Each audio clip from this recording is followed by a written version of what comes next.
Hello. I apologize for the slight delay. 2 seconds. I I had I had my stream preview on and I had the audio online for some reason, so I could hear myself talking and it was messing it up. But welcome back, everyone. Welcome in. Thank you so much for joining me. Hi, Clever. Hello, Chatty Bladdy. Welcome in. Welcome in. Uh, Sorry, I tried to run an ad to make the 3 minutes timer start, but it ran an ad, and then it just decided to keep running, to rerun then 3 more minutes. That's annoying, but we get through things. I hope you've all been well. I've had quite the busy week, starting some stuff, lot of training and working and learning and studying. It's been busy, and I'm somewhat tired, but I'm good. I've been enjoying this Saturday now, and I'll be busy again up until probably, well, I'll be busy like Monday to Friday, obviously, but uh, I may be able to get a stream out on Friday. I'm thinking next Friday and Saturday, rather than just a one stream this week. Unfortunately, just been trying to keep on top of stuff. I picked an unfortunate time to start streaming. I think I had like if I'd gotten into Hollow Myth or something during their big explosion, maybe I could have started a long time ago. I could have caught the early train, but unfortunately not. Math isn't mathing for me, so I'm taking a proper break before I set myself up to not procrastinate. That's good. Yeah, sometimes staring at the one thing for too long can get just draining, especially if it's not going in. Even sometimes, even if you keep studying one thing for ages, it just starts to frustrate you and annoy you, and you end up not being able to do it, or like you don't really learn anything or study anything. So taking a break from things can definitely help kind of reset your mind, ease your mind, and come at it again with fresh eyes. But I hope your maths improves a little bit, or at least the study goes better. Valid. I'm actually procrastinating on my planning. Laughs a lot. Laughs a lot. Get to work.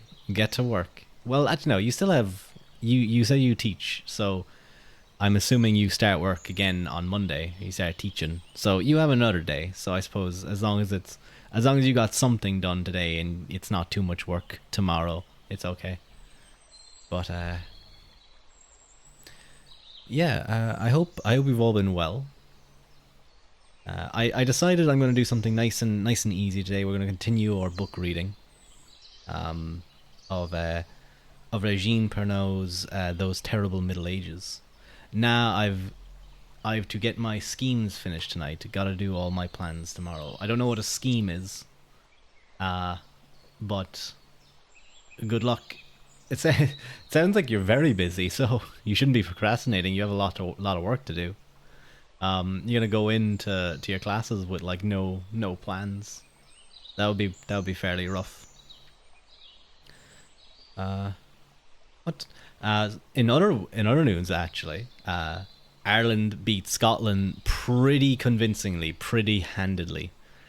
So that's very good. We're guaranteed into the World Cup quarterfinals against New Zealand. And while Ireland are, according to the rankings, the best team in the world, New Zealand are always a very strong team. Although they haven't been particularly, they're not the mythical New Zealand team that they always were at this point. It's definitely going to be a strong struggle. But I think if Ireland play as well as they did today or tonight, without any kind of lapses in concentration, which is where Scotland managed to get two tries back on us. But it was they were so far ahead, and Scotland needed to beat Ireland, not just beat them, but like by a large amount of points to get into the quarterfinals because of, I guess, point differences and stuff. But a clean sweep through their pool. That's very good for us. Very, very good. Emerald Isle versus Middle Earth Island. Yeah, it's going to be a great match, I think. Especially Ireland. So long as the injuries that kind of came along, I know Lowe got a finger into the eye. I was actually by one of our own players. It was just a clash in a tackle, him hanging on one side, another coming in from the other, and he just got a finger in the eye. I think his eye looked a little bit bloody, so hopefully it might just be a cut. Hopefully it heals up in time for next week for the game, because Lowe was fantastic. Bondi Aki was incredible. He's probably the best player of the entire tournament so far. I know Furlong's was injured in some way. He wasn't on top form coming off the pitch. But if Ireland continue to kind of hit their stride, continue to peak as they're doing, it'll it'll go well. I think anyway. I haven't been keeping up how New Zealand have been doing, but nothing too crazy. I hope they don't come out and they're suddenly like imbued with the power of the All Blacks and they just run through us. Because that would be, and of course there's the quarter-final curse of Ireland. We've never got past the World Cup rugby quarter-final. So hopefully that doesn't change. I found where I went wrong, and it feels even worse now. Oh, clever. But at least you know where you went wrong, and it sounds like it's something that was either relatively simple or just you know why it's wrong, and you learn from making mistakes. I made a mistake in an exam once in a certain topic, and I was just like, never, never, never again. I'm not making that mistake ever again. I don't think I have, at least not in an exam situation. It's just one of those things that like they get burned into your mind. But obviously, with like more mathsy stuff, it can definitely be harder because there's a lot of things to keep track of. But yeah, Ireland versus New Zealand is going to be a cracker of a game. I'm also going to try and watch, if I have time, the Japan versus Argentina game. I hope Japan wins and they face Wales and they win. I want to see Japan in the semifinals. That would be pretty cool. I wonder would we face Japan. I'll have to check what the setup is like. I'm not too sure. But chances are, if we get through the All Blacks, chances are we'll have to face like France and then South Africa, or one of the two anyway. I think it's not guaranteed, but chances are we'll probably face South Africa in the finals. I think we're gonna have a tough couple of games ahead of us, but I'm not too sure on the makeup of the tournament so far on the knockout stages. So it's going to be good. I'm going so slowly though. Through this, I'll have to force myself to stay up all night. At least I was sleeping all morning, even though I shouldn't have done that either. Yeah, it's tough. I've had to adjust my sleeping schedule myself recently to get up a lot earlier, and for the first couple of days, it was rough. It was very tiring. Thankfully, I don't have to get up super early like I did recently. I was up at like 3 or something in the morning to get a train, and then I had to stay up all day. But I won't have to do that now next time. But if you give me a moment, I think. Ooh, I think some nice fire sounds could be nice.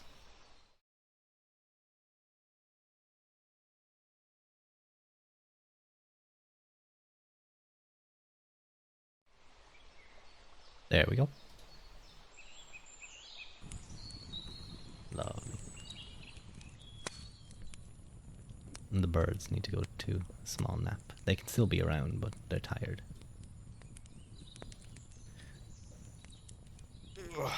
I had a lovely kind of extra sleep in today. After getting up early most days. But I think I've kind of talked enough. So I think it's time we start doing, the ASMR style stuff, because I feel like people who come in here for ASMR probably probably are like, why are you talking so loud? You're blowing out my eardrums. And for that I apologize. The Middle Ages, those terrible Middle Ages. I hope you all enjoy this reading. Let me just check how long the next few chapters are, and how I feel like how quickly we might get through them. Next one is exactly 20 pages, and then it's a little over 10. Okay, so yeah, if we can get through about 30 pages, I think today would be good. But we'll definitely try and get through at least the fourth chapter. So, chapter 4, Torpor and Barbarity. In school textbooks, feudal lords are exclusively occupied with, quote, trampling the golden harvest of the peasants. In journalistic style, they freely speak of feudalism with respect to financial corporations, the great monetary feudalisms, of authoritarian power, whether economical or political. During the revolutionary period, there was talk of abolishing feudal laws. The terms have been understood, according to the period, with very different implications. Thus, for historians of the 19th century, feudalism meant anarchy. At that time, only centralized power was admitted, promulgating general laws applicable everywhere within national boundaries or borders, following the same norms and within rigorously uniform administrative structures. It was in this sense that the 1789 revolution put an end to what was still remembered as what still remained of feudal anarchy. Today, such a historian would speak of the system of feudalism.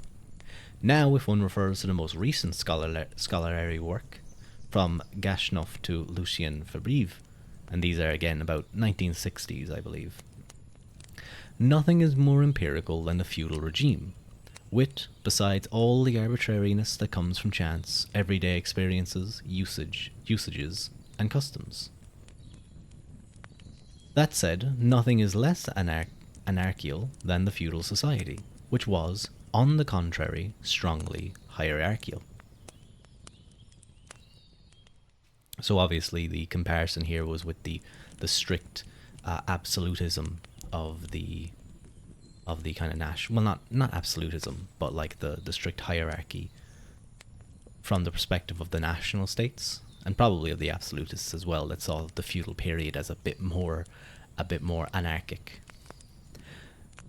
The study of that society would seem interesting, moreover, for more than one reason in a time when some, in France, demand territory, if not autonomy, at least some capacity for autonomous development, when everyone feels the necessity of administrative divisions that are less compartmentalized than départements, and more responsive to the profound native realities as diverse as those that constitute the soil of our country. It would not be irrelevant to recall today that a form of state different from those with which we are acquainted was able to exist, that relations between men were capable of being established on bases other than that of centralized administration, that authority was able to reside elsewhere than in a city. The feudal order, in fact, was very different from the monarchical order that replaced it, and to which succeeded, in a still more centralized form, the order of state control that is found today in various European nations. If one wishes to understand what the term covers, it is best to examine its genesis. A centralized power in the extreme, that of the Roman Empire, collapsed in the course of the 5th century. In the disarray that followed, local powers arose. This was sometimes the head of a band of fellow adventurers grouped around him. Sometimes, too, the master of an estate trying to assure for those around him as well as for himself a security no longer guaranteed by the state. In fact, the exchange of goods became difficult, the army being there more to maintain roads than to watch over the people. Also, more than ever, land was the sole source of wealth. Do we not see today the rise in certain countries of a parallel police force, in places where peaceful inhabitants consider themselves threatened by the increase of delinquency? This can help us understand what happened at that time. Some little farmer, powerless by himself to assure his security and that of his family, applied to a powerful neighbour who had the possibility of maintaining armed men. The latter consented to protect the farmer, in exchange for which the farmer would give him a part of the harvest. The one would benefit from a guarantee, the other, the lord, senior, the elder, the master to whom he had applied, would find himself more wealthy, more powerful, and thus all the more capable of exercising the protection expected of him. Finally, even as a stopgap measure imposed by difficult circumstances, the transaction in principle would benefit both parties involved. It was a man-to-man action, a mutual contract that higher authorities did not approve, and for good reason, but which was concluded under oath at a time when an oath, a sacramentum, a sacred act, had a religious value. Such was, in general, the scheme of relations that were created during the 5th and 6th centuries. Of course, the forms were very diverse according to the circumstances of time and place. They came to a definitive end in that state which one rightly calls feudal. It was founded, in fact, on the fief, feodum. The term, Germanic or Celtic in origin, designates the right one enjoys over some material good, generally a piece of property. It was not a question of ownership, but indeed of use, a right to use. Evolution moved more swiftly because of the mixing of populations that occurred during this period. The migratory movement referred to as the Great Invasions in the 5th and 6th centuries did not always have the appearance of violent conquest that one supposes. Many peoples, let us think for instance of the Burgundians, settled themselves on the land as agricultural workers. 1,000 years from now, with a distance of time, the historian who studies the 20th century will not fail to see relationships with the High Middle Ages. Is our century unfamiliar with migratory movements that give France, for instance, more than 3.5 million workers, who are Algerians, Moroccans, Spaniards, and Portuguese? Do we not find Turks and Yugoslavians in Holland and Germany? The reference to Yugoslavia is interesting. The only difference stems from an ease of transportation unknown in the High Middle Ages. In consequence, once arranged, it was as a rule for life that the foreign worker settled with his wife and children on the farm that the so-called Gallo-Roman propraetor did not want to work. Problems, of course, occurred as this movement progressed, problems that were resolved in a much more liberal way than one might be led to believe. Thus, the first question posed to someone who, arrested for a crime, appeared before a tribunal was, "What is your law?" In fact, he was judged according to his own law, not that of the region where he was found, whence the extreme complexity of that feudal state and diversity of customs instituted in them. To historians formed in Roman law, with its uniform and uniformly applicable foundations, this might seem the height of arbitrariness. During the period, the imbalances were certainly very great from one region to another, but there too we are closer to these concepts now, since we understand better today that justice and truth consist in judging each according to his own law. First I've actually ever heard the Burgundians were farmers, or, started that way. There isn't, in comparison to many other books, there isn't like a list of like sources, and there's only a couple that they give, but I have like seen this book specifically recommended. Of course, this is again going back about 80 years now, so it is a little bit old, so possibly more things have become referenced or found out about that period. Funny, used to not like the Burgundians for a silly reason, the way they did inheritance. Thought it was like why the Carolingian Empire fell. Now I'm quite a big fan of the Burgundians, especially the Grand Duchy of Burgundy. What was the way they specifically did inheritance? Was it sort of a if it was I'm guessing it was sort of like each child gets a similar amount. They kind of split it evenly, and of course that leads to breaking. It sounds kind of like the Tanistry of Ireland, where there would, well, not necessarily. Typically, there was still in the Tanistry system, to my knowledge, the major peoples of the family dividing it up, which made me think there's no way this comes back together without bloodshed.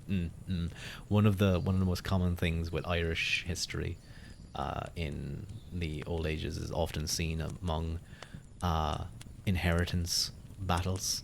Sometimes someone can come along and they'll effectively conquer huge swaths of land, sometimes even most of the island, and then they'll die, and very quickly some kind of uh, inheritance dispute will kick off. Although sometimes it doesn't happen. It's often kind of off branches of the family that will kick up inheritance fights as well. But inheritance is always a tricky thing.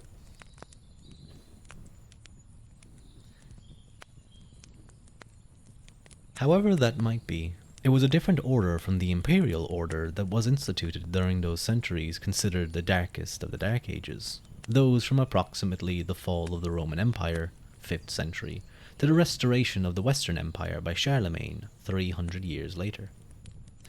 In this period, and despite the misadventures, the most important of which was the great shock brought to all the known world by the eruption of Islam, the, quote, Saracen terror, often referred to on deeds. The feudal order replaced the old imperial order everywhere in Europe. The authority that Charlemagne sought to restore could do scarcely more than sanction an established fact, which is to say that the power formerly concentrated in a precise place, the expression of a determined will, no longer existed. Only local powers reigned, which was referred to as a public power. What was referred to as public power was fragmented and spread into multitude of cells that could be called independent if that term did not signify for us the faculty of acting according to individual whim. Now, in fact, all individual will was limited and determined by what was the great force of the feudal age: custom. We will never understand what that society was if we fail to understand custom, which is to say, that collection of usages born on concrete acts and drawing from their power from the times that hallowed them. Its dynamic was that of tradition, a given, but a living given, not fixed, ever susceptible to change, without ever being submitted to a particular will. And there's a note here. I once found this pearl in a study coming from an agrégé, one who has passed the competitive examination for posts on the teaching staff of lycees and universities in history. Quote, in the Middle Ages, the laws were called customs. One understands nothing about the period if one does not grasp the difference between a law, issuing from a central power, and by nature fixed and defined, and a custom, a collection of usages born of the soil and constantly in evolution. And I think I can vaguely tie some aspect of old Irish tract laws into here. The Irish society was quite interesting. In particular, that the Irish kings, the the Tuatha Rí, depending on which way you are, it's sort of, they were less they were less how do I put it, legislative, in the sense that they made laws. Rather, they were the kind of judges. They were the judge, the judicial branch. The law was upheld in law tracts and through tradition, through scribes, Feely, who memorized poetry and all these things. Feudalism, real anarchy. Tolkien might agree with that, honestly.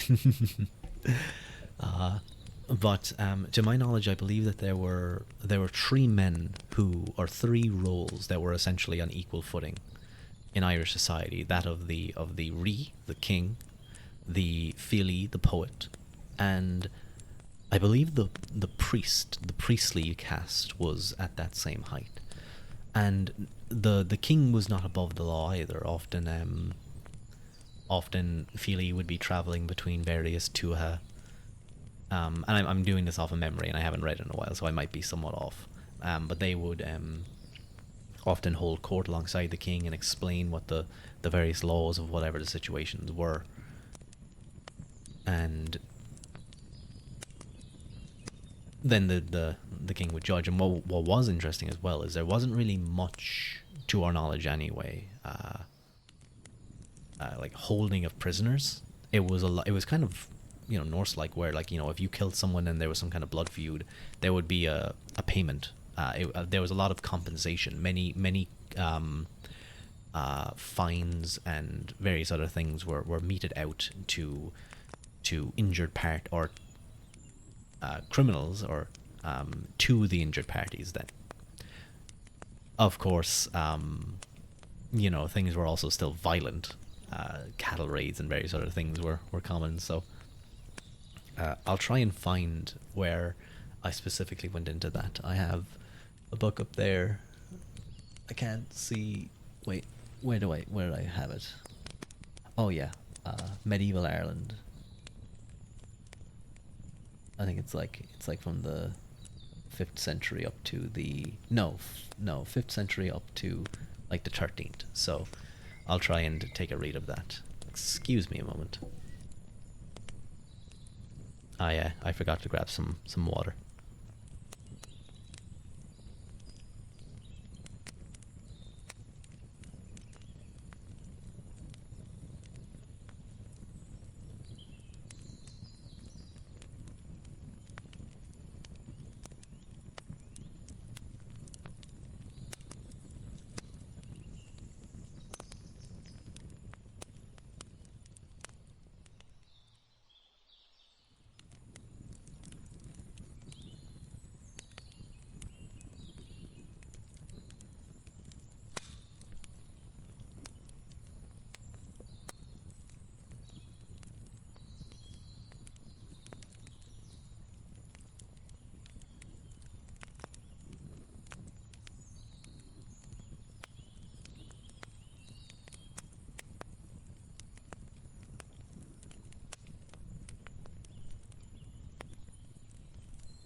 I am back. Excuse me if at any point I just suddenly go silent. I might need to just mute the mic at random times because I can hear people talking outside. My window is closed, but especially after a win today with Ireland and thing, I've heard people passing by shouting and singing and roaring. So that can happen. Hopefully my noise filter is solid. What might be a big question is if something like a market revolution could have ever happened in a feudal society where there's so much local custom that could get in the way of infrastructure necessary for market revolution. The small city-states of German Confederacy made the German rail system long before unification under the Empire. I know nothing about about German. Well, not too much anyway. If market revolution does happen, how does that change the trajectory of feudal society differently to central monarchy? Gotta read my Spice and Wolf after I get done. Ooh, is that a book? I'm gonna have to look that up because that sounds like a very interesting question. I suppose, as much as people back then were probably steeped in tradition and they recognized that this was the most important thing, I'm sure the practical side for many kings was also very strong. So they probably try to move things, or well, not kings, but rather the local lords and stuff would try and move things somewhat in their favor of, like, trying to keep within tradition as much as possible, but not wanting to completely do away with it, because that might cause issues. There's an interesting thing where the with the O'Neills, or the O'Neill family of Ireland, Spice and Wolf is a great romance novel and is educational on middle-aged merchant economies. Ooh, very cool. Very cool. I will take a read of that. Um, but yeah, like I suppose I could see that. If I guess the thing is that in so many of those traditional societies, whoa, why is my computer freaking out? Seeking one day to get a stationary shop, is that it takes time for with kind of a feudal system, it feels like there's so many little small areas. So you don't have that concentration of power in particular areas. And power is always trying to centralize itself through various ways. So I would see, eventually, in my opinion anyway, the king, the higher up, the highest noble, strongest feudal king, attempts to use his power with various different groups against the lower ones to centralize power around himself, and then they all kind of do this as well, and so there becomes a couple of strong particular dukes, and this allows for the centralization into great cities, which then you could argue, and this is kind of getting into somewhat of a Marxian, economic, that the Marxian sees it as definite that this happens. There you go from like feudal absolutism, well, feudal, then absolutism, then the cities win, and then the proletariats take over. But that's not what I'm saying. I'm just saying that, like, I can see how it would be difficult for some kind of big market revolution that goes in the opposite direction of, say, absolutism or monarchy, in the sense that it probably took certain situations where it wasn't so spread out. Merchants and, there needs to be a place where there can be cosmopolitans before the cosmopolitan class can sort of begin to take influence and exert influence. Of course, then there's also the aspects of how society is thought of, what things are focused and considered to be more important. I'm just kind of shit posting here, just trying to give some answer to a very interesting question. You'd probably be able to give a much more interesting question, because it seems like you've read somewhat on this. You'd be able to tie in things like the German Confederacy and Empire and other situations. But thank you. I hope I was able to give a somewhat interesting answer anyway.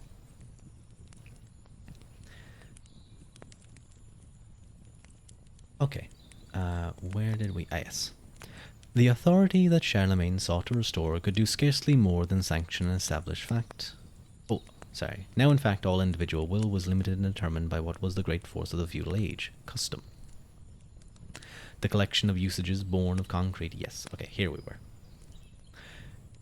It was not so very long ago that one could observe the survival of such customs in English-speaking countries. For example, thus, to keep to one small, very humble fact of everyday life, when foreigners in London...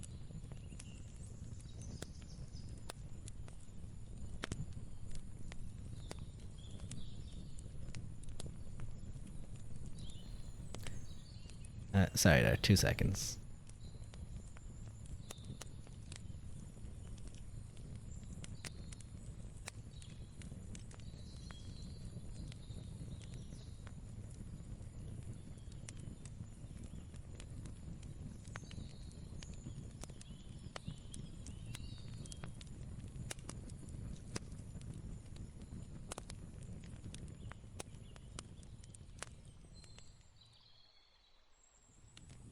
Okay, sorry.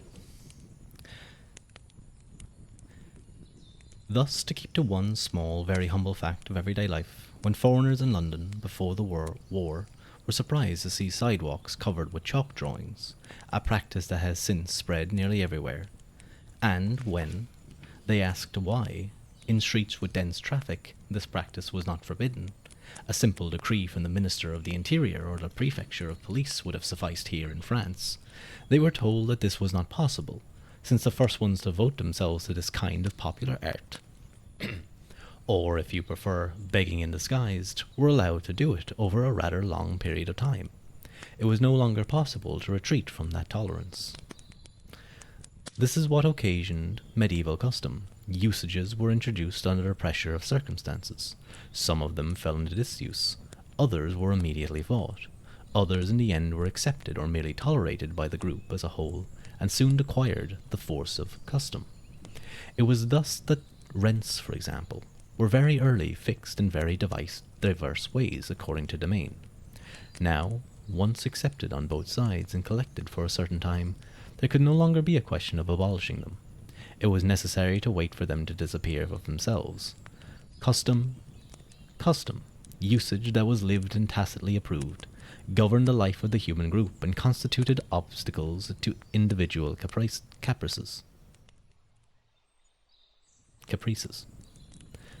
Of course, there were always individuals who tried to jump over the obstacles that the group or society set up, but then the matter fell into the category of an infraction, such as the delinquent does today, and if no public power to sanction offenders existed, the latter were rejected by the group, which amounted to the same thing, especially in a time when life was difficult for an isolated person. Such were the bases, very briefly outlined, of this feudal society, radically different from what was been known since then with respect to social forms. Thus the right of private war was allowed, which was the right for the group to avenge an offence suffered by one of its members and to obtain reparation. Also, when we think of feudal society, we must acquire the habit of thinking of lineage, family, household, rather than of individual voices.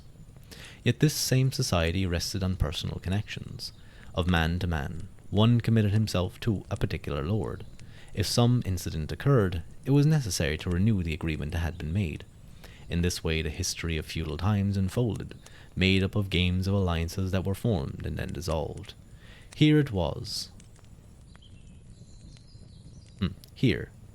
a vassal, a word of Celtic origin, we should note in passing, who swore homage to his lord, but who then proved guilty of infidelity. Oh wait, hang on, let me read that section again. If some incident occurred, it was necessary to renew the agreement that had been made. In this way the history of feudal times unfolded, made up of games and alliances that were formed and then dissolved. Here it was a vassal, a word of Celtic origin we should note in passing, who swore homage to his lord but who then proved guilty of infidelity. There it was another who, having sworn homage to the father, refused to do as much for the son. Feudal wars, which in no way resembled modern wars, drew their origin from the extremely complex fabric of personal agreements and community traditions that constituted the society of that time. In our own time, when we see occasional community-oriented trends developed, in reaction to the impersonal power of the law and to the even more impersonal power of the collectivity, it would be very interesting to study this precedent, not with any thought of imitation, certainly, but simply through historical and human curiosity. This might allow us, among other things, to sweep away the reproach of utopianism always levelled against new attempts. Would need peace between two places to agree to join in patrolling the rail and punishing criminals. Then the two places merge together. Of course, any war between the two places ruins the whole process. I think there's sort of this thing where how much would the local kind of community, family, tribe, or primary kind of lineage allow for the various merchants of an area to begin to grow together, because things are so much more kind of on a lower scale, smaller scale. So they would be intimately knowledgeable that, hey, there's like this sort of agreement between things to happen. Of course, you have the issue of if it becomes a particularly wealthy trading route, and it's shared between two areas, that can lead to issues, as you noted yourself. A society with communitarian leanings, although administered by personal agreements, the feudal society was essentially a country, rural society. We have been so dominated by forms of urban supremacy that we admit as an axiom that civilization comes from the city. Even the word urbanity is a relic of the ancient urbs. But this is not a medieval term. The entire history of feudal times proves this contrary for us. There was a civilization born of the castle, which is to say of the domain, then, springing from a rural framework, having nothing to do with urban life. This civilization gave birth to the courtly life whose very name indicates its origin, for it was born of the court, the courtyard, that is, the part of the castle where everyone meets. The feudal castle, an organ of defence, a vital place of the domain, the natural sanctuary of the whole rural population in case of attack, the cultural centre, rich with original traditions, disengaged from any ancient influence, although everything bequeathed by antiquity was often known and studied. Did not one monk on his way to Montreuil-Bellay find a lord absorbed in reading Vegetius? It is very significant that the terms courtly and courtliness were attached to this culture. They sprang from a civilization that owed nothing to the city and evoked what was proposed at that time as the ideal for an entire society, a code of honor, a kind of social ritual, which were those of chivalry, a certain freedom of manners too, and finally, a respectful attention demanded of men by women. Note too here, later, in classical times, the term court would be reserved for the royal entourage. It is interesting to think that it would at this time give birth to the word courtesan and courtesan, meaning flattering or obsequious, both far removed from courteousness. One etymology, two civilizations. That's the hurdle the merchants gotta go through. And then there's the fact they're seen around the bottom of the social hierarchy. I was actually about to say that as I read through the merchants gotta go through, and I feel like there's from a like communitarian perspective, if someone is a merchant and they're trying to get us the best deal, and they're in a sense some kind of, I guess, capitalist, the view that they would be willing to throw aside culture and tradition, things that are very important to that area's perspective in these times when that kind of communitarian feel was so much stronger, probably is the reason why they were kind of looked down on. I'm sure that I wouldn't be surprised if that was how that happened. If that is maybe the reason why in so many like civilizations before kind of they rose up, that the merchant and the businessman was seen as sort of like the lowest of society. I think even in well, no, that would probably be the slave. In Irish society, there were slaves, like many other ancient cultures and societies. The castle was not the only place to assume an educative function. Monasteries, which were also spread over the countryside, were centers of learning, of study, as well as of prayer. One only need look at the abundance and quality of the manuscripts at the Mont Saint Michel Library for proof. In spite of its isolated position, battered by the sea on a small sunken island, which at the end of the Middle Ages would be made of a prison at least as often as a convent. This monastery was, like all the others of the period, a centre of learning in the rural setting, in close relations with the neighbouring population. The monks, especially the Cistercians, generally worked one part of the land themselves, but they also had tenant farmers, serfs or freemen. Examples of serfs who attained high ecclesiastical or lay positions show, moreover, that the religious communities did not consider peasants to be a convenient reserve labour force, or source of lay brothers. From the beginning of the 13th century, we see the creation in the middle of towns of a new type of monastery that would profoundly mark the general evolution. If Dominican or Franciscan brothers settled in an urban area, it was a sign that the towns had assumed some importance. but much more time would pass before this phenomenon developed to the point of supplanting the influence of Benedictine monasteries, centres, like the castles, of a truly landed rural dominal culture. Little by little, we will see this culture decline. By the 16th century, it was in the town that we find the organs of government and administration, the schools, in a word, the centres of learning and power. Just as in the 17th century, despite the very clear sighted efforts of some, like Sully, there would no longer be any intellectual activity in the rural milieu, except to a very weakened degree. This whole degeneration soon extended to the province as a whole. All those judged worthy of a true life of the mind were to be found in Paris, where the University and the College of France were located, or at court. The definitive end was reached with the administrative reorganization of France in 1789, making the principal city of each département the centre of all administrative activity, and Paris, the head that was in charge of all. Paris, from the 18th century on, was the capital of all learning in France. In the 19th century, it was the culmination, the career high point for state functionaries, and particularly the only place where all that makes a civilization worthy of the name was assembled. Another note here: one need only think a bit about a comedy like some French comedy to understand with what scorn the province was from then on overwhelmed through the attentive servant of the court named Molière.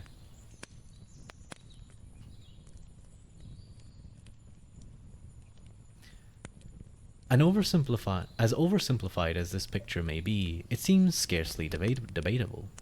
What is debated today, on the other hand, is the validity of such a supremacy, of a centralization that thus brings to one unique place not only all the organs of government, but even the means of acquiring higher instruction and formation. It is a healthy reaction that urges decentralization today. When we think that certain domains, as in the example of theatrical expression already cited, or like dance or singing, were, not so very long ago, the nearly exclusive prerogative, not only of cities in general, but, in France, of Paris and its conservatories, one can only be astonished. The monopoly created in the 17th century for the use of the king's comedians, and strongly emphasized after that, has been shown to be truly oppressive, cutting short any valid activity in the provinces and in our countryside. One can, moreover, wonder if that situation would not have been more prolonged if it had not been for modern technological means. Radio and television have ended in allowing everyone to benefit from what had been reserved for a few. The diffusion of culture is facilitated by it today.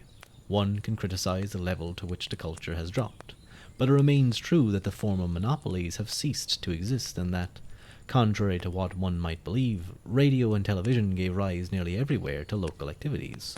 Music, dance, and theatre blossom unexpectedly, even in regions once called very remote, and become once again a common domain accessible to everyone. I kind of had like a shock one time. I was watching just random videos about Mongolia. I think it was about like Mongolian music, and then I went on to food and stuff.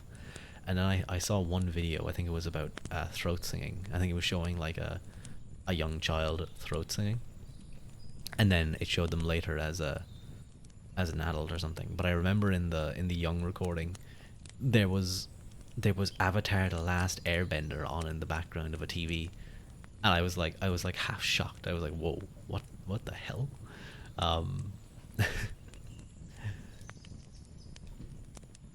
I don't know why that line just made me think of it. This immense progress is almost universal, and is accompanied everywhere by entirely local attempts to rediscover the original sources of culture, local sources, those of the village, of the region, which have been unrecognized, disregarded, for so long, but which, when all is said and done, ask merely to spring up once again. Moreover, by expanding our reflections from France to Europe, from Europe to the entire world, it is probable that this new sensibility will develop, taking into consideration both this world dimension and these many local opportunities in which each group, human group, tribe, ethnic group, or community, whatever, indeed each human being, can feel rooted and can express himself. But to return to our subject, we still need to examine the role that the king played in feudal society, and particularly at the time that the society achieved its equilibrium and its high point, which is to say, from the end of the 10th century up to the 15th century.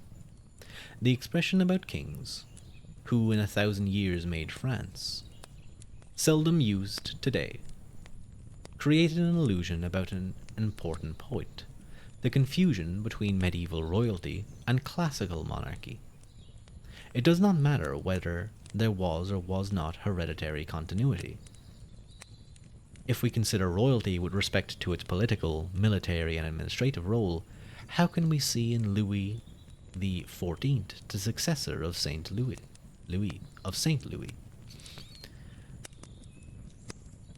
There's a note here. The notion of a legitimate king, tried judicially to the custom of transmission from father to son, was important for peoples in the past. It does no one any harm to observe that it is no longer of any consequence today, and has not been for a very long time. I wonder why she would make that note. Maybe just to get past any concern that like someone would argue that the historian was like supporting hereditary notions. That the terms are the same is, then, in itself, a historical error. In reality, the evolution of the royal function has been so profound that the use of different terminology should be imperative. The feudal king was one lord among other lords.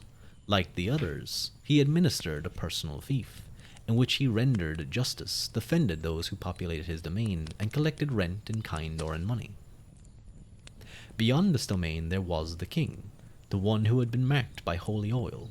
He was the designated arbiter in conflicts, the suzerain of suzerains, the ard ri of ris. That was me. The one who assumed the defense of the kingdom, and to whom, for that reason, the other lords owed military aid, fixed, moreover, for a very limited time, 40 days per year. Custom ruled the methods by which this aid was furnished to him, but his title of king did not signify that his economic or military power was greater than that of some particular vassal. Human prudence simply dictated to him the concern to maintain a balance, either between the great vassals or between the latter and himself, and this is why marriages and inheritance represented so great an importance at that time.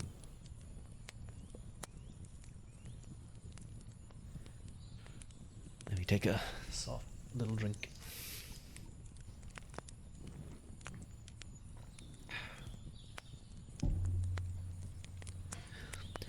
Let us note, moreover, that if the royal power was above all moral, it was not for all that Platonic. One fact after another demonstrates this. When the King of France, Louis VII, wanted to fulfill his duty of protection with regards to one of his more powerful vassals, Raymond V, Count of Toulouse, threatened by Henry II, Plantagenet, I'm pronouncing that very wrongly. His presence alone in the castle of Toulouse was enough to make the aggressor abandon his bellicose plans. This happened in 1159. Languedoc, which has been part of the Kingdom of France from the most distant times, thus furnishes a striking example of relations between suzerain and vassal during the feudal period. In our time, historians have tried hard to find various reasons, plausible to their mind, that is, of the economic or military order, to explain Henry II's attitude in giving up the siege of Toulouse, for the sole reason that his suzerain, the King of France, was enclosed there. But contemporaries themselves understood perfectly that Henry, a king himself, had to respect what was for the feudal king the rules of the game. In his own domain he did business with vassals who, if he had violated those rules, would not have failed to take this as a pretext for acting similarly.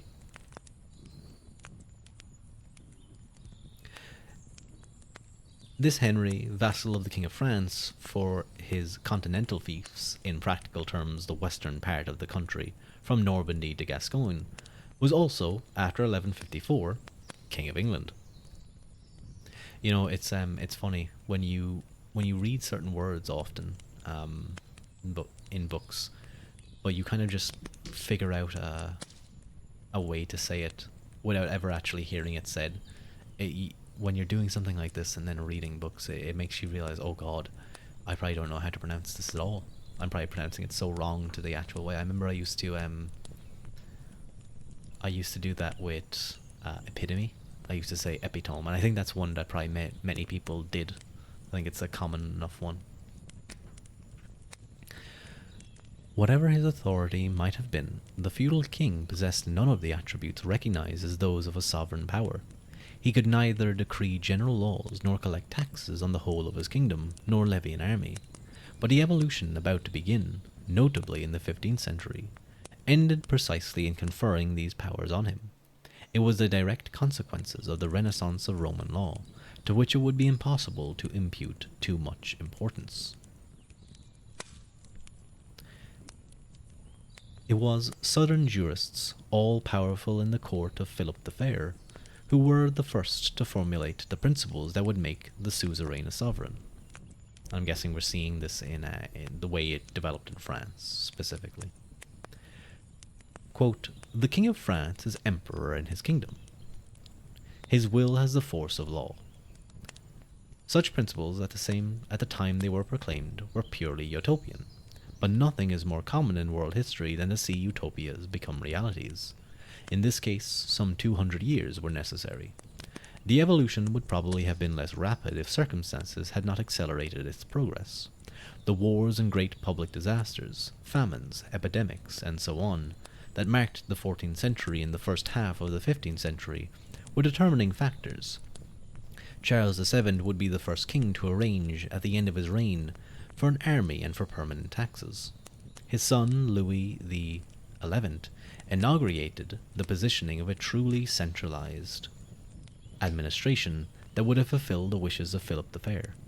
But the king would truly become a monarch, possessing full sovereign power, only with Francis I, when the latter concluded with Pope Leo X the Concordat that made him head of the Church of France, with powers to name the bishops and abbots of his kingdom.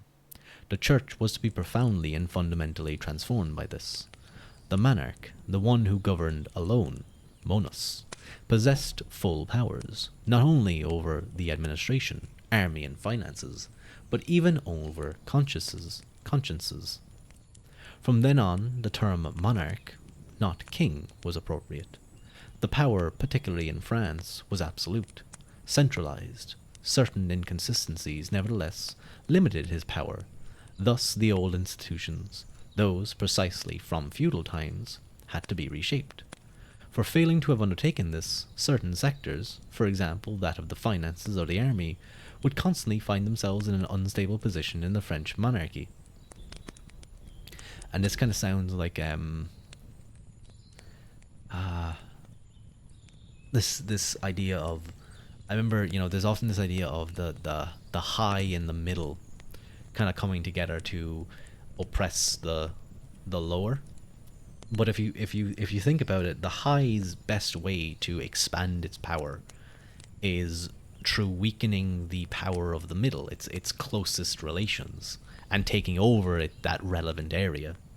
So it would be much more prudent for the high, without expanding their power too much, to kind of support the lower in attacking the middle, making it easier to justify expanding the high's power, the kind of higher end.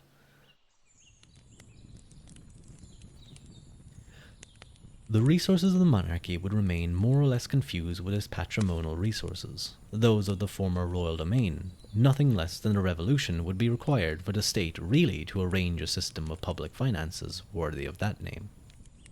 The army would remain composed of volunteers, recruited with difficulty, and its manpower was sufficient only thanks to the appointment of Swiss battalions, which, in 3 centuries, had furnished France with more than 1 million soldiers and 400 generals. Finally, the monarchs, as absolute as they were, did not intervene in private law, contenting themselves with regulating, when need be, the forms of the acts within the jurisdiction of private law. Local customs thus continued, in essence, to govern this law up to the time of the Revolution. And it sounds like you can see here this development kind of matches with the thought of Thomas Hobbes, not that his thought process of the way it developed, but rather his idea of the Leviathan, the the the individual who stands at the top of the state, who through his power awes and subdues the individuals that make up the state, and essentially uses that to enforce peace and order, which was Hobbes' kind of main thing. You know, he grew up around death. He grew up and he experienced the civil wars of England through various things. So he very much took on a view of establishing the most stable form of government, which he saw as an absolute monarchy through which the Leviathan held power. What is strange is that there was talk at that time in 1789 of abolishing feudalism. The expression was as inaccurate as it could be, the rule of the country having considerably evolved in some 400 years. As Albert Soboul writes, quote, feudalism, in the medieval sense of the word, no longer corresponded to anything in 1789. But he adds, quote, for contemporaries, for the bourgeois, even more for the peasants, this abstract term covered a reality they knew very well: feudal laws, seigneurial authority, which was finally swept aside. The terms feudal and feudalism were at that time, in fact, unfortunately compromised. Just as one calls Gothic, with a strongly pejorative shading, everything that is not classical, so they called feudal everything of the ancient regime no longer wanted. In this everything there were a few distinct survivals from feudal times. For example, the very presence of castles, those at least that had escaped the methodical destruction of Richelieu and Vauban.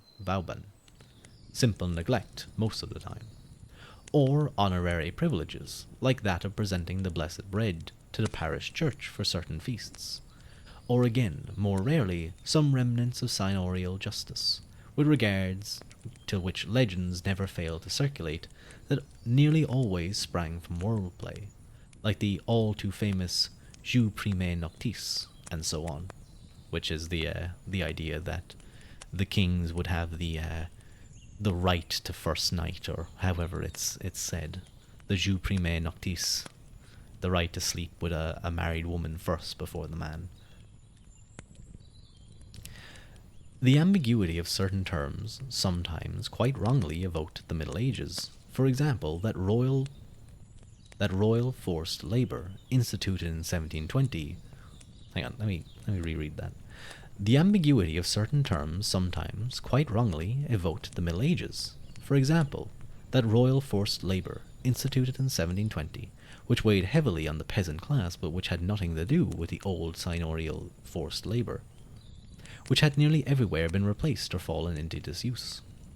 What was more serious and added to confusion was the fact that the bourgeois proprietors who had bought the land during the 3 centuries of the ancient regime had worked ceaselessly to seek out extensions of the old rights, various rents in money or in kind, to which the lands had been submitted in the past, in order to collect them again. It is pointless to add that they did not seek to assure other parties of protection, which had become the duty of the central power.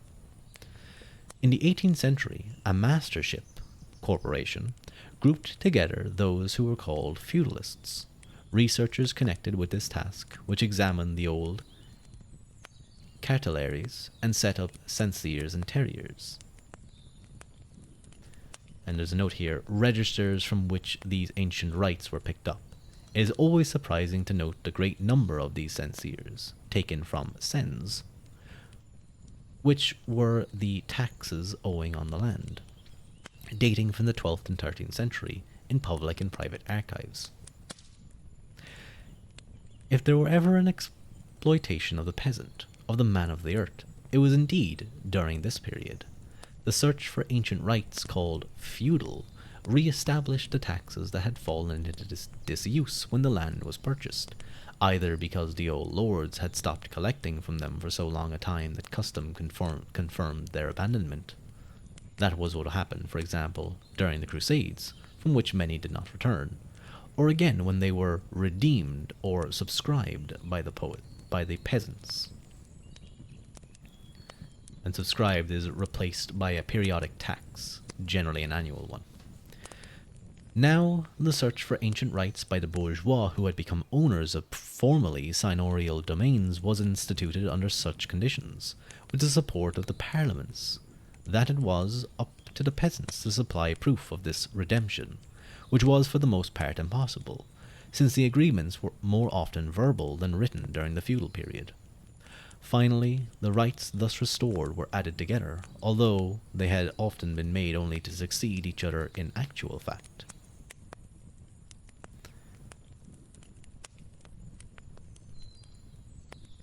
Finally, the rights thus restored were added together, although they had often been made only to succeed each other in actual fact.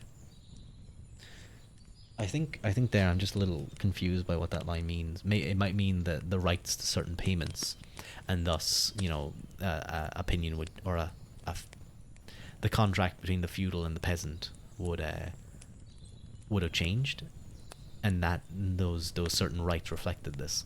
But the bourgeois, looking for these, took them as sort of amalgamated them into many different payments. The desperate eagerness that set the peasants, during the Great Fire in 1789, to burning the seigneurial archives is therefore quite understandable, but these rights were feudal in name only. The tithe is a typical example of the reappearance of these taxes. Levied as early as the High Middle Ages in certain regions, extended to most rural goods during the Carolingian period in order to provide for the need of the clerics, it ended by becoming part of the charges attached to a piece of land. If the latter was purchased by a bourgeois, he continued to collect it, even if he did not provide, and with good reason, the service at the altar one would expect from a priest. In how many localities, under the ancient regime, did the ecclesiastical tithe follow this mutation? We do not know with any accuracy, but the act must have been rather widespread, since the term bourgeois tithe had become common by the eve of the Revolution. The ambiguity of the term feudal was complete by the same period, as also that of the term Gothic was complete, or as the ambiguity continues even today with the term Middle Ages, for it is perfectly absurd to designate it by the word middle, as if it were a mere intermediary period, a period of 1,000 years of human history. This must be emphasized because of the errors and misuse to which this term feudalism has given rise, particularly when it has been set in opposition to that other term, bourgeoisie, itself just as ambiguous. Oh no, the next word in the book is Marx. I hope people don't get angry. I doubt it. Marx's Manifesto, published in 1847, reflects the state of historical science in the period. It fixes the 13th century as the beginning of the battle against feudal absolutism, and attributes to the bourgeoisie an essentially revolutionary role in history. Did the bourgeoisie not uproot the countryside from a state of torpor and latent barbarism? These are all propositions that are today, 1977, there you go, 1977, unacceptable for the historian. Those who continue to perpetuate such errors of vocabulary, which are intellectually necessary if one wants to maintain at any price that the feudalism, bourgeoisie, proletariat prolong an ambiguity just as erroneous as the continued use of the term Gothic during the era of Marx.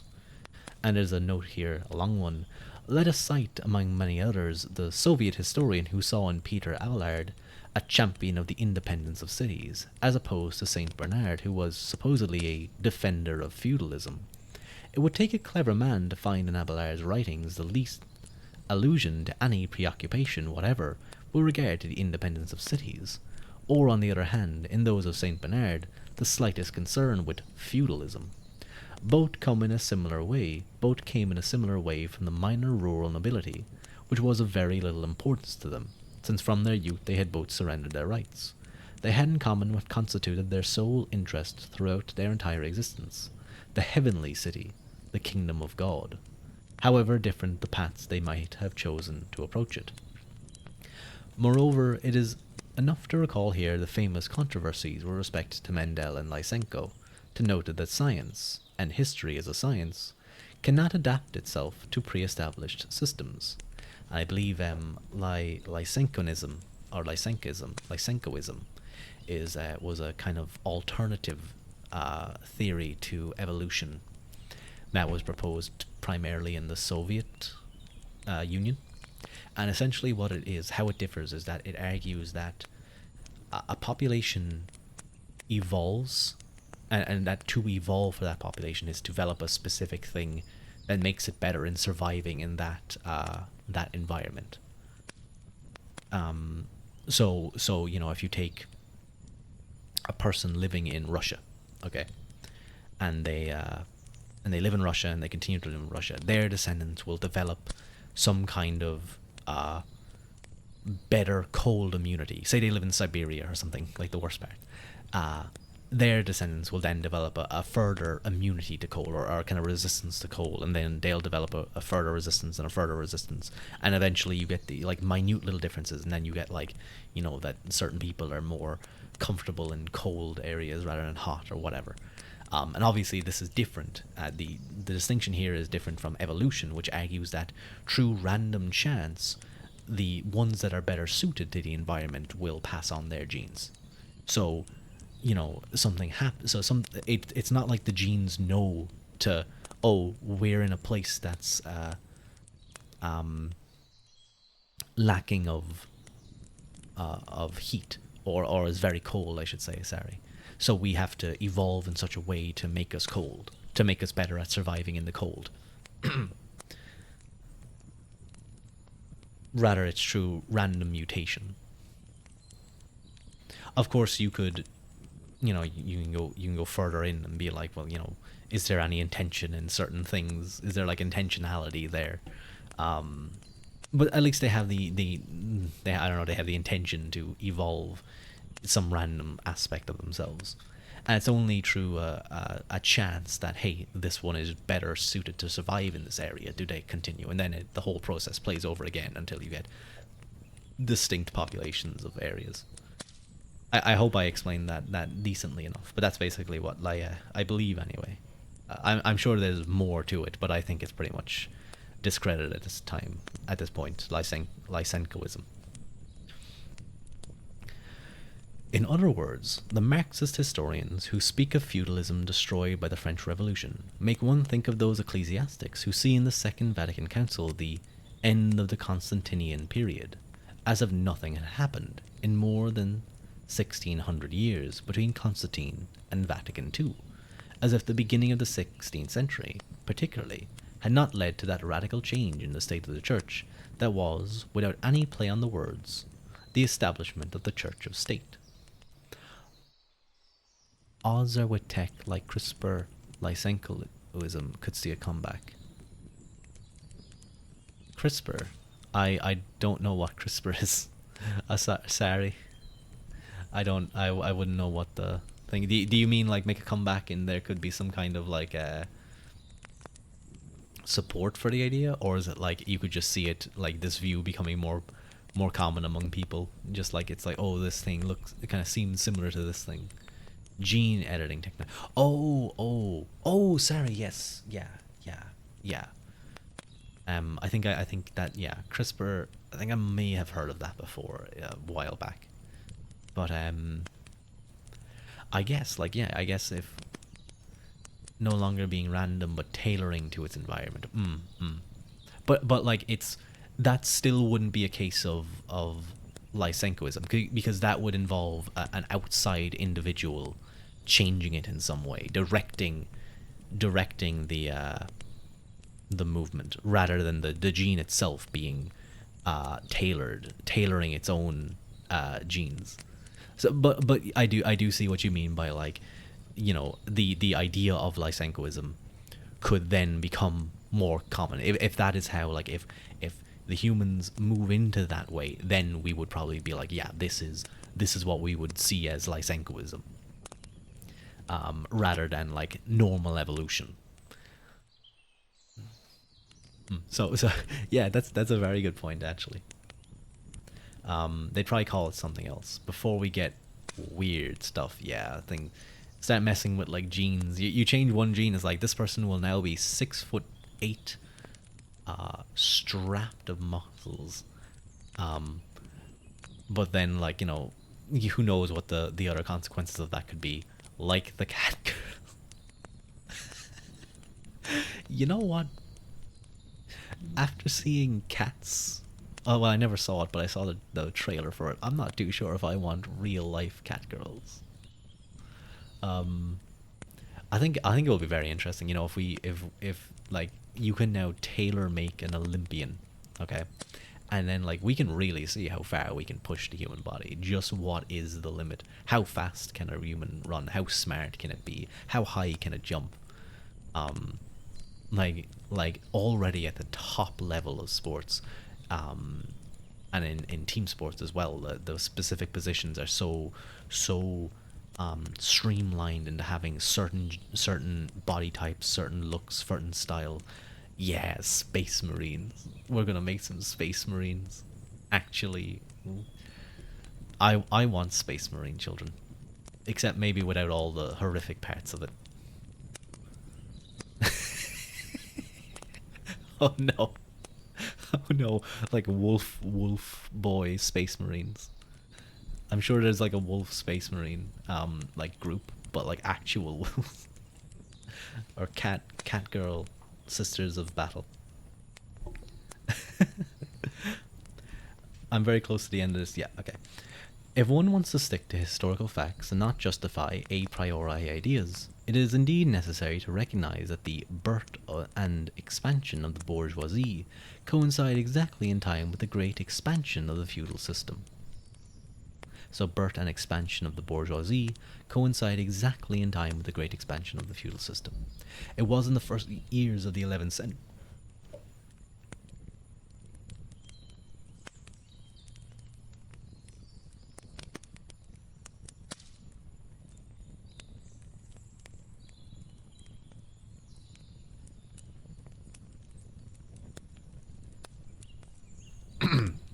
Excuse me.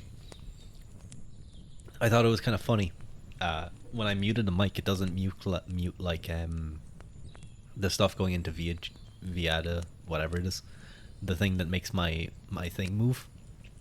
So you could like see me coughing by my thing jumping.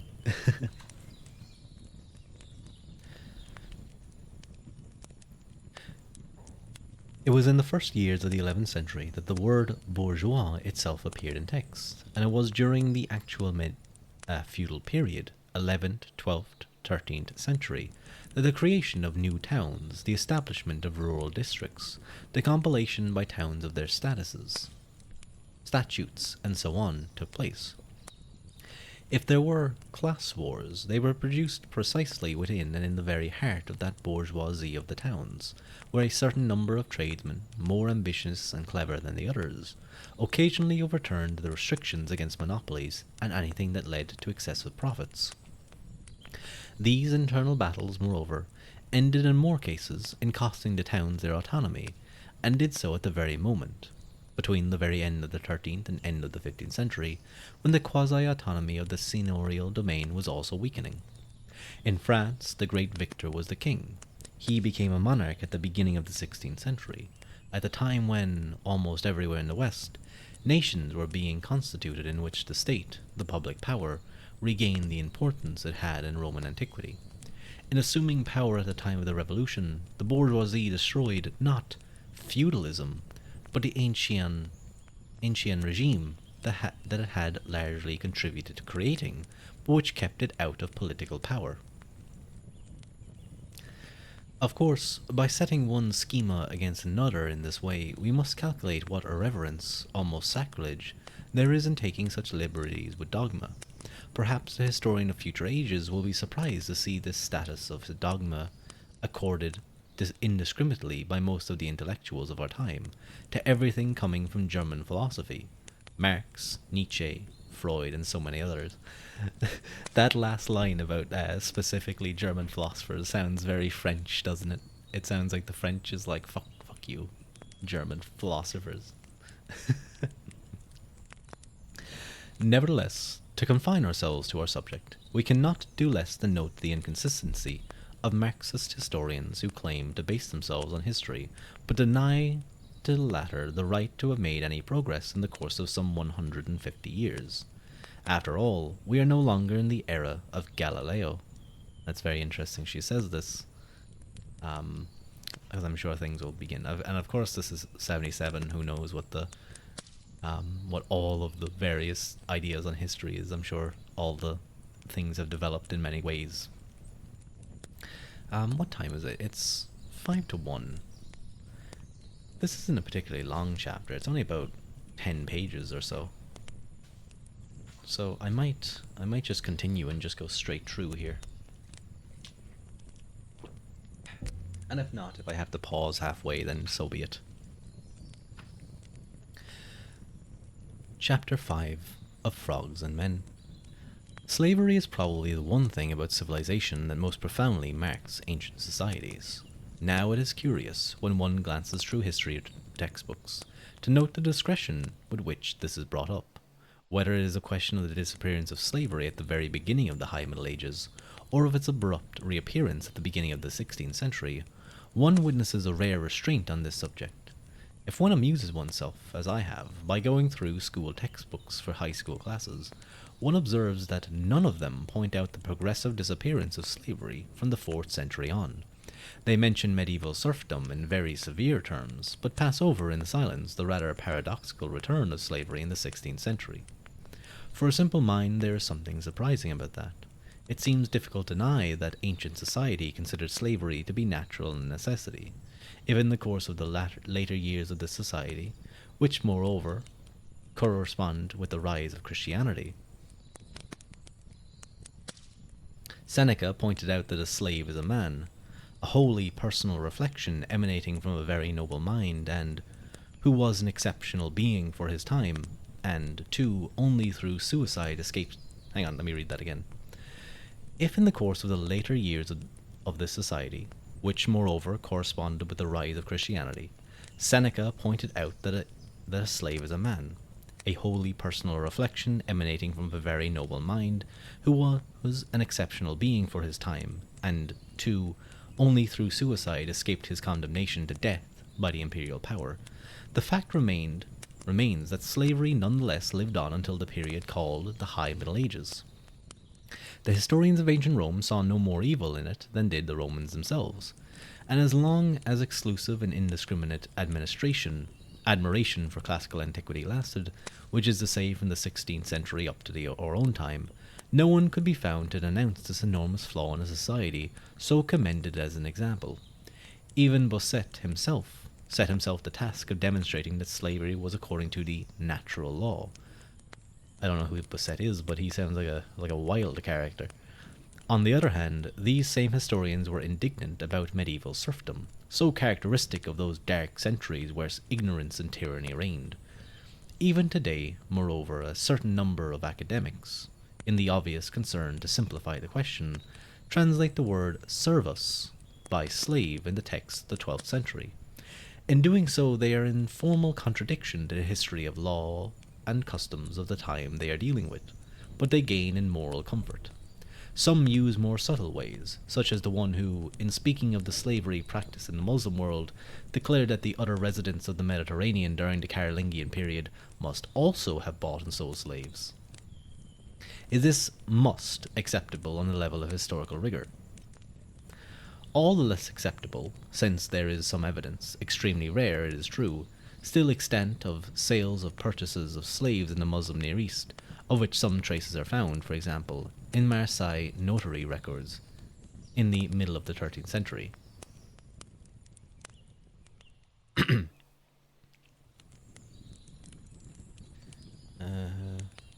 Let me just because this is touching on some concerning things, I'm just going to read ahead a little bit just to make sure everything's okay.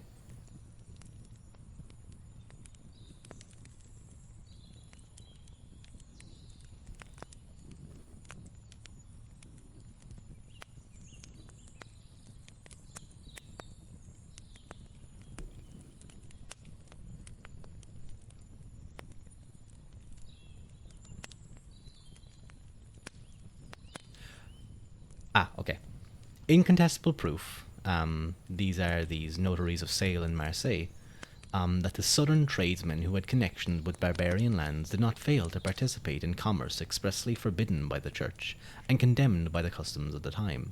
But it was at that time in the same proportions and under the same conditions as the slave trade that began, still at Marseille at the end of the 19th century, even at the beginning of the 20th, when it was practiced by several rather unscrupulous shipowners without regard for civil laws, and well after the general prohibition of slavery. Let us pass over these fantasies. The fact is, there is no comparison between the ancient servus, the slave, and the medieval servus, the serf, because the one was a thing and the other a man. The meaning of the human person experienced a change between ancient times and medieval times. A slow change, because slavery was deeply rooted in the customs of Roman society in particular, but an irreversible one. And in consequence, slavery, which is perhaps the most profound temptation of humanity, could thereafter no longer be practiced in complete good conscience. The substitution of serfdom for slavery is without a doubt the social fact that best emphasizes the disappearance of the influence of Roman law, of Roman mentality, in Western societies from the 5th and 6th centuries on. When Salvianus, the Marseille priest, cried out at the fall of the empire, quote, "The sole wish of the Romans, by which we should understand the peoples submitted to Rome, is never to have to fall again under the yoke of Rome," he expressed a feeling of liberation very close to that experienced by decolonized peoples today. In fact, the two situations are equivalent, acknowledging inevitable differences. What historian would dare maintain that history could repeat itself? The consciousness. Oh, I think maybe that's maybe a slight jib at like the progressives. What historian would dare maintain that history could repeat itself? I think is how it's more likely to be read. The consciousness of a people freed from Roman imperialism, from its institutions, its functionaries, and its merchants, is that which lives at present in so many peoples of Africa and Asia. In spite of the very appreciable benefits, which were, moreover, justly appreciated by the victims of Roman colonization, the latter, once the empire had collapsed, accommodated the original customs of the various peoples of the West, whose affinities with the barbarians were evident. These Celtic and Germanic peoples knew slavery only in a very mitigated form, which was not in contradiction with Christianity, so the medieval serf was indeed a person and treated as such. His master did not have over him the right of life and death that Roman law recognized. Besides, far more than a determined judicial category, serfdom was a state, tied to an essentially rural and land-based mode of life. It obeyed agricultural imperatives, and above all, that necessary stability that a land-based culture implies. In the society we see come into being during the 6th and 7th centuries, life was organized around the soil it nourishes, and the serf was the one whom stability was demanded. He had to remain on the domain. He was obliged to cultivate, to dig, rake, sow, and also harvest. For if he was forbidden to leave this land, he knew that he would have his part. For if he was forbidden to leave this land, he knew that he would have his part of its harvest. In other words, the lord of the domain could not expel him any more than the serf could clear out. It was this intimate connection between man and the soil on which he lived that constituted serfdom. For in all other respects, the serf had all the rights of the free man. He could marry, establish a family. His land, as well as the goods he was able to acquire, would pass to his children after death. The lord, let us note, had, although obviously on a totally different scale, the same obligations as the serf, for he could neither sell nor give up his land, nor desert it.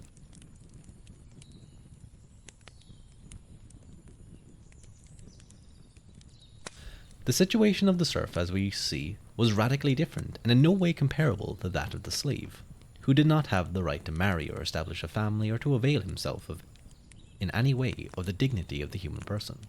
He was an object that could be bought and sold, and over which the power of another man, his master, was unlimited. In the memory of the people of my generation, the medieval serf invoked, through an association of ideas, a long concert of frogs. According to our school textbooks, he spent most of his time beating ponds in order to quiet the frogs who prevented the lord from sleeping. That so absurd a fable could find an audience, and it was mentioned in texts from the beginning of the 17th century on, proves a certain revenge of the imaginary over the rational. No one even sought to know which might have made more noise, the frog, even allowing that one could have made it be quiet, or the man occupied with beating the pond. A lot of literature has also been written about this man of the earth, this unassuming, anonymous being, of whom we have no documentary evidence. This picture is only partially true, for an attentive perusal of our archival documents would permit us, in many cases, to reconstitute the very history of the serfs, and that is what a historian like Jacques Bossard has been able to do, with accuracy and skill. A study of the cartellary of the Roncarré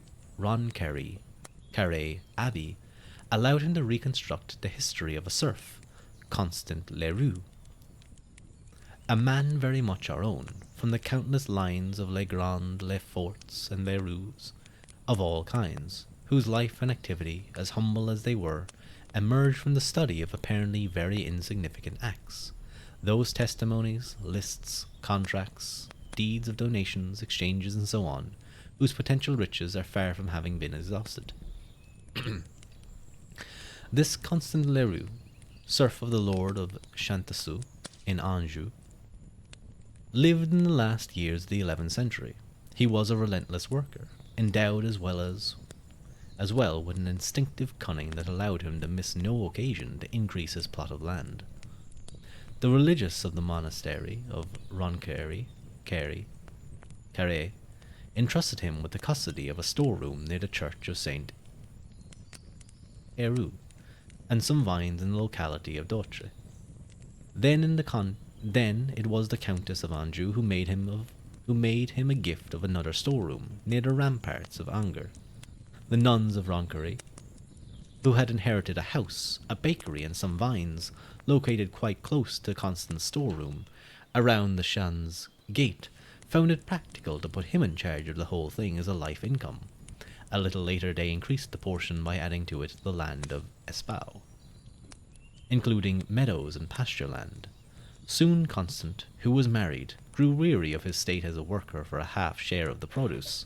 By dint of his insistence with the religious, he managed to get them to agree to lease their lands to him, which was much more advantageous to him. He increased his enterprise again with a vineyard at Beaumont, some 2 acres near Roche des Champs.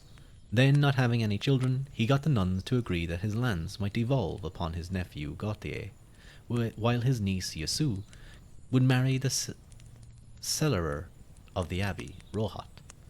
Finally, his history being the end typical of the times, late in life, he entered the abbey of St. Aubin as a monk, while his wife was admitted as a nun at Roncarré. Let me add that, for whoever is willing to study the documents, many like Constant Leroux would come to light, endowed with the same tenacity and ending in the same humble success. I am thinking, for example, of that deed once exhibited in the Museum of French History, in which one saw 2 serfs, named Aubered and Romelde, who at the end of the 11th century, between 1089 and 1095, bought their freedom in exchange for a house they owned in the marketplace of Beauvais, which is enough to prove that serfs, in this case female serfs, had at that time the possibility of owning their own property. That being stated, it is obvious that the condition of the serfs must not have been very enviable, and that freeing serfs was a pious work.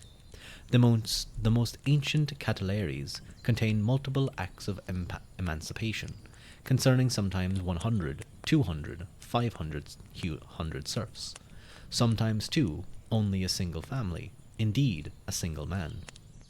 It was the same with serfdom as it was with all restriction of man's freedom, considered supportable as long as it was a reciprocal arrangement imposed by vital necessities. It became intolerable from the moment when the man could assure his living by himself. The peasant was able to consider it an appreciable benefit to live on a domain from which he could not be expelled, but when he was able to find his living elsewhere than on the domain, if he thought himself better suited for travelling and commerce, he preferred freedom. That is what has happened exactly at a time of urban expansion, from the end of the 10th century through the 11th century. Those who were gathered together on the land of a new town, belonging to a lord, asked first and foremost to be able to come and go freely, a faculty refused to serfs and indispensable to tradesmen. Hello, what's up? Welcome in, welcome in. I hope you're doing well. Very cute shoe mote. Shoe mote. I hope you're having a lovely day. We're just doing a little bit of reading. Um, Take a seat by the fire and relax. That's good to hear. I love that shoe blush emote. It's very cute, isn't it? Just a little smile. I love emotes that are just like very soft and cute little smiles and stuff. I had occasion to collect the reminiscences of an old farm worker whose age no longer allowed him to travel and who was going to end his days in a poorhouse. Quote, I have worked this land all my life without having a square metre to myself. Compared to that of the medieval serf, his fate would appear infinitely less fortunate. As a serf of the lord on a domain, he would have been assured of ending his life there peacefully. Nothing would have belonged to him as his own, but the use of it could not have been withdrawn from him. And, from this point of view, the serf had the same relation to the land as the lord himself. The latter never possessed it in full ownership as we understand it today. Ownership belonged to his descendants. He could sell or alienate only the secondary belongings that came to him through personal inheritance, but over the principal domain he had only the right of usage. All of Shoe's emotes are adorable. It's handy that he's an artist and he can make stuff. He's such a good artist, but yeah, I might not talk much because I'm gonna try and eep. That's good. You get a good eep. I'll try and remember not to talk too loudly. This this is a specific characteristic of the period. This particular conception of the relations of man and earth, into which the notions of full and complete ownership did not enter. A characteristic of Roman law, ownership, the right to use and abuse, did not exist in our medieval customs, which knew only usage, and usage, moreover, that was most of the time burdened with multiple easements. The right of the peasant of the place to pasture his animals in the forest of the domain, the right to take wood from it for building or for his fireplace, and so on. All-powerful custom thus ruled, a play of interdependencies that made an extremely dense fabric of medieval society. Complex for historians, it was no less so for contemporaries. It was necessary to have recourse to the eldest in the land in order to settle disputes, and to know in what manner the custom of a particular locality ruled a particular problem. There was in this, too, a radical opposition between ancient society and medieval society, but there is also for us, who are formed by Roman law, an extreme difficulty in understanding how relations between one man and another, and between man and the earth, were set up in medieval times. The remnants of the laws of usage that, in certain parts of the country, persisted very far into the 19th century, and indeed even into the beginning of the 20th century, are remembered today only in language. Thus the terms vein pâture, common grazing land, des fens, areas where access is forbidden to grazing animals. The example of Cunozuls in Aude, which I cited in my Histoire de la Bourgeoisie, illustrates perfectly the difference in nature between feudal usage and Roman ownership. In this village, despite the civil code in general, and more particularly the forestry code, which since 1827 had set forth the rules for the conditions of forest management, the inhabitants had been able to preserve, even to the beginning of the 20th century, the rights of usage they possessed from time immemorial over the woods surrounding the district. So when the new owner of these woods, an industrialist named Jodot, who had bought them from La Rochefoucauld, intended to enforce what he could legitimately treat, according to the law, as his particular property, he ran into fierce opposition from the villagers.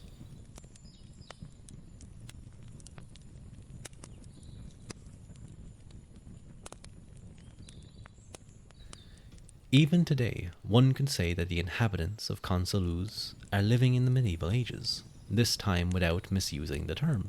But in order to do that, they had to give proof of a spirit of harmony and of quite uncommon cohesion, to the point of declaring themselves a free republic, and to sending one of their own to study law at Toulouse in order to be better able to defend themselves and protect the rights of usage over these woods that assure their prosperity. In the final analysis, in our Western countries, the bonds of serfdom acted as a benefit for the peasant. In the countries of Central and Eastern Europe, the free peasant was exposed to all the dangers, all the insecurity that is still suffered by a great number of the peasants of Africa and Asia, to begin with through that terrible factory of compulsory sale that occurred when a man of the land went into debt to a moneylender, to a usurer who obliged him to sell his harvest uncut. But that is another story. It was only much later, during the classical period and in modern times, that, through the example set in Slavic lands, a form of serfdom was born that was infinitely harder than that of the Western peasants in the Middle Ages. The latter, in the 14th century, as a contributing factor to the weakening of the nobility, had in practical terms the possession of the land they cultivated. But from the 7th century on, particularly in France, from the 16th century in England, the way of passing on land changed. The appropriation that Jean-Jacques Rousseau,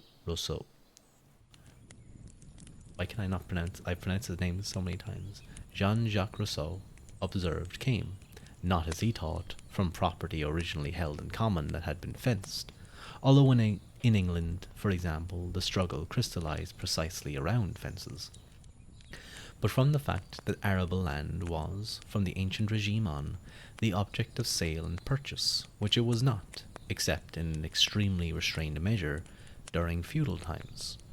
Consequently, one sees, especially near towns, those who had money, shopkeepers, members of parliament, royal functionaries, buy land, while the share of the peasant was limited and henceforth poorly protected. A complete account of the question would require a whole course in the history of law.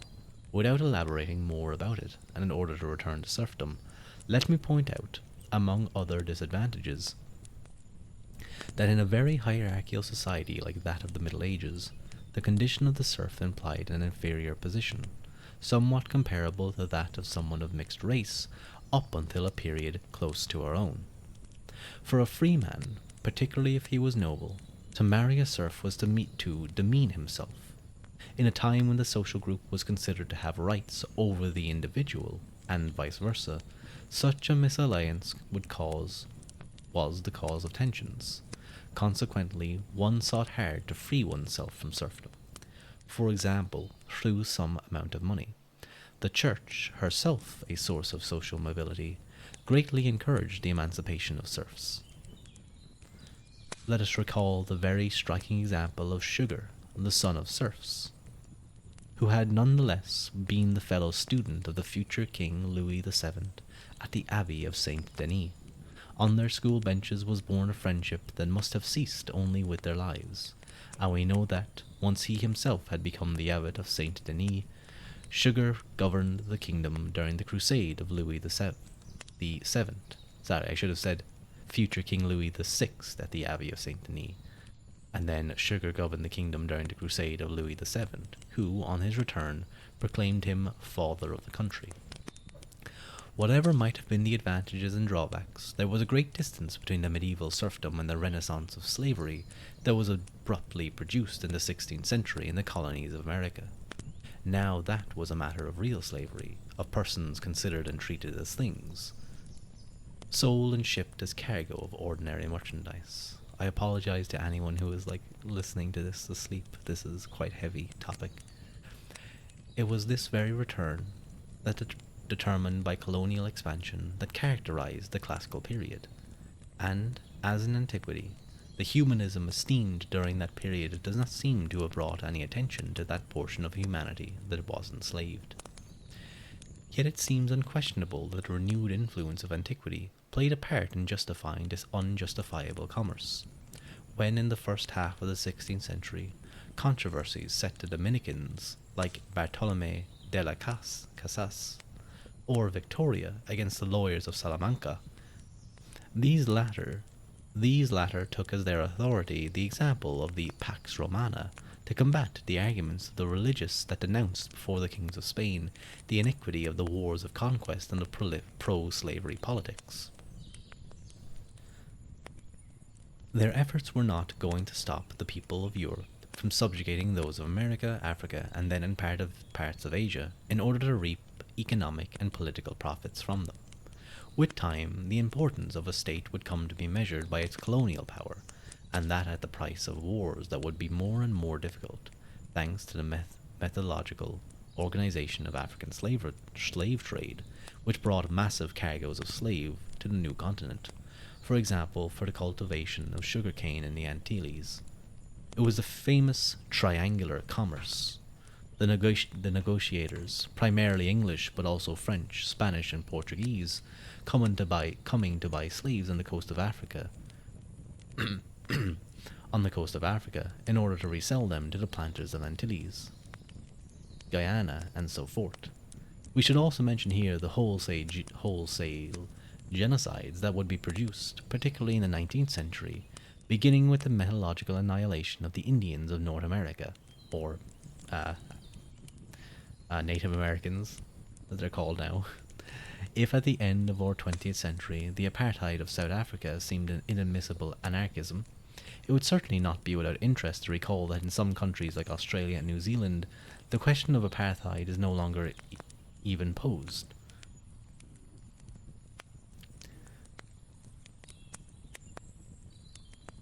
To return to France, and there's a note here at the request of the ambassadors of Australia and New Zealand, we will give here the populations. There's 12 million inhabitants of Australia, of which 150 are Aborigine.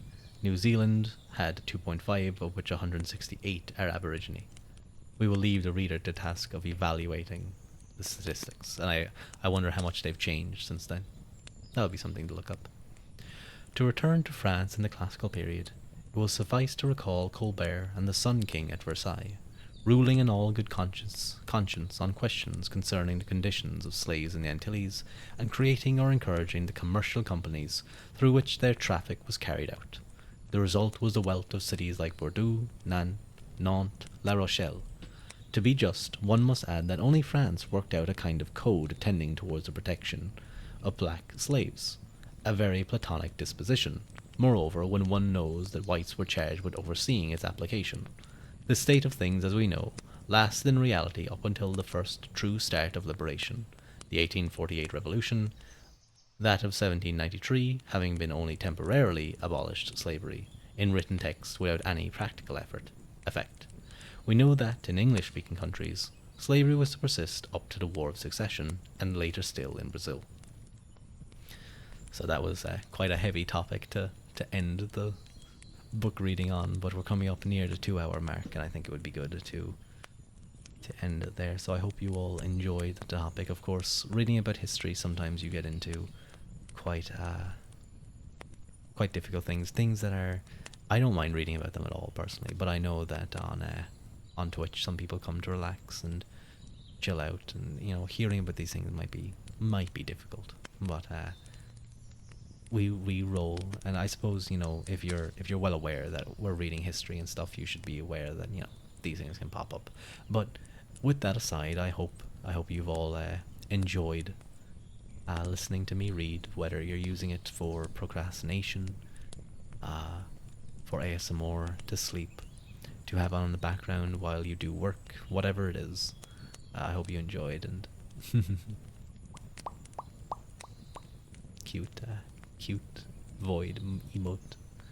I think Void might be streaming, but I don't know if he's doing ASMR. I'll check to see who's doing things. Let me see.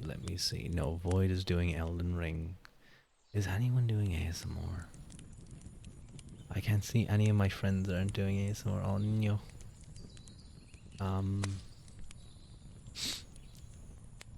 Okay.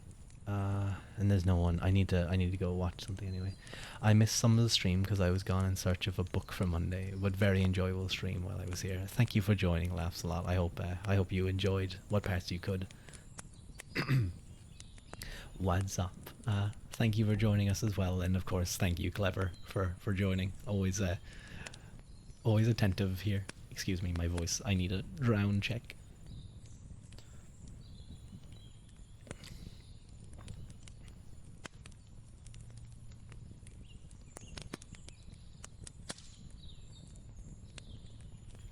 So I think I'm going to end it there. Thank you all. I